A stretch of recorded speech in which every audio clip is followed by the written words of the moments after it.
ថ្ងៃនេះដូចជាអត់សុខនៅក្នុង Facebook ក៏ស្ងាត់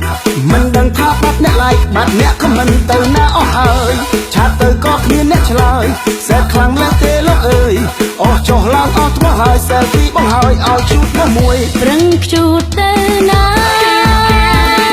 ទៅរូបណាក៏ edit ក៏ដែរអ្នកណាហ៊ានស្នា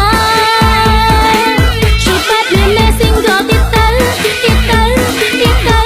ហើយកុំមកសួរហេតុអ្វីយីបងម្លេះដៃឬហើយឆ្អែតហើយទាំងថ្ងៃចូលហើយថ្លៃឬហើយស្រីពាក្យសំដីចាក់ដោតខ្លាំងលើកអីមុននឹងស្ទើរផងដឹងនិយាយកុំខឹងឈប់បានឈប់កុំខំប្រឹងហើយឡើងចឹងណាគេយកយីបងម្លេះដៃឬហើយឆ្អែតហើយទាំងថ្ងៃចូលហើយថ្លៃឬហើយស្រីពាក្យសំដីចាក់ដោតខ្លាំងលើកអីមុននឹងស្ទើរផងដឹងនិយាយកុំខឹងឈប់បានឈប់កុំខំប្រឹងហើយឡើងចឹងណាគេយកប្រឹងជូត